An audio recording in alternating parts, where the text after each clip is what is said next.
I lived with a pack of wolves one summer in Alaska when I was up there doing research, and so like all of these. Lived with a pack of wolves? Mm-hmm. So, how'd you do that?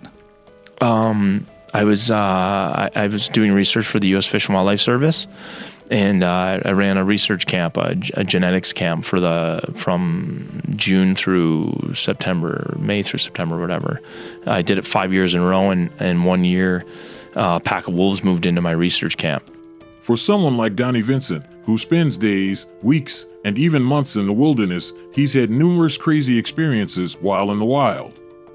Some of his craziest encounters have been with packs of wolves, including when they completely surrounded his camp. Even crazier, it's happened multiple times during his various journeys. On the episode of Joe Rogan Experience, Donnie shared his experience with wolves. I went fly fishing one night, and I was standing on the bank of a river casting, and it was an eerie little river that I was on. It's pretty quiet, but it had a good flow, and I was waiting for salmon to come up, and I was fly fishing for grayling, and I just kind of had this eerie feeling. I was by myself, and I just had this eerie feeling that I was being watched, and so my eyes were starting to truncate down on the leaves, and then all of a sudden it came to this little opening. I could see a wolf's face staring at me through the alders, and she was probably 10 yards away, something like that. Whoa. And so I saw her, and when I looked at her, she was just staring at me, and I just looked back at her, and I just said, hey, I said, hey, Mama, what's going on? And I just kept fishing because I wanted her to know that I knew, and I turned my back on her, and I kept fishing. Well, lo and behold, she comes out on the sandbar with me, and she starts walking down behind me, and it was funny because if I didn't make eye contact, she was totally chill, but if I made eye contact, she would snarl at me. Whoa. And it was whoa. I mean, whoa. And I happen to look behind me, and there's a big alder thicket, right? These bushes that are probably 10 to 12 feet high, have green leaves on them, and these twisted, gnarly, almost like a Boo Radley type tree, like gnarly branches. And I was just staring in the alders, and there's grizzly bears where I was, so I was just trying to mind I'm walking on wolf and grizzly bear tracks as I'm fishing.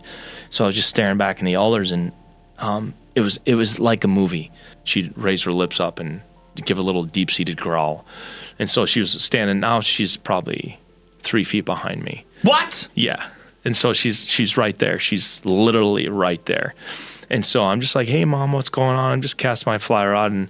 And like, when I'm not looking at her, she's kind of trying to check me out. She's doing the whole nose extension, getting a whiff. So she moves off. She moves off down 3 feet? Mm-hmm. So she left. And were you worried that she was going to attack you? No. Why did she get so close? That seems weird.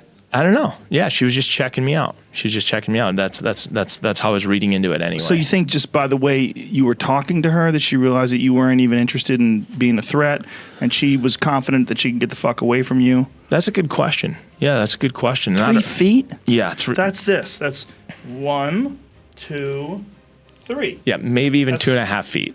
Like she was right behind me. That's like you could touch her. Oh, it gets much better. It gets much better. I ended up spending a whole summer with her and all the other animals in the pack. Donnie Vincent is an explorer, biologist, conservationist, and sportsman. These days, Donnie is best known for his inspirational films and passion for storytelling, but Donnie's journey started long before the cameras started rolling. You have northern lights at night if you're lucky, and massive moose and caribou, like watching caribou migrate, and grizzly bears eating blueberries. And I spent so much time with wolves up in these areas and really engaging with the wolves and stuff, and it's just always fed these experiences to me, and that's what really started to mean. That's what really mattered the most to me, was being in these areas. Vincent became fascinated with wildlife as a kid and, over time, learned that there's much more to hunting than just killing an animal. I think there's some sort of a genetic memory that we have of our relationship with wolves. Mm-hmm. And they've become dogs, and they've become our companions, and they've become a part of our community. Yeah, it just wasn't. It wasn't for me. And when the pilot picked me up, he asked me if I'd seen any wolves, and I said, yeah, we saw a lot of wolves, and I saw a ton of cows, and I saw lots of calves and lots of big bulls. So everything seemed to be functioning in that area. And I also saw a ton of redback voles, right? They look like mice with little short tails. And I know where there's a lot of redback voles, I know the wolves do extremely well eating them.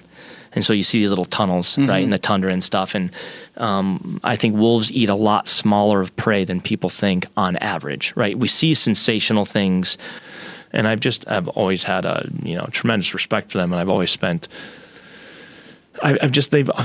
had time with them. I've had wolf tags in my pocket before. This kind of falls under the same idea of conservation. Like these wolves right here, right? I had a wolf tag in my pocket. I had my bow. I could have arrowed any of these wolves easily, multiples of them probably. But I didn't want to kill a wolf here because they know when another wolf is gone, right? The pack knows.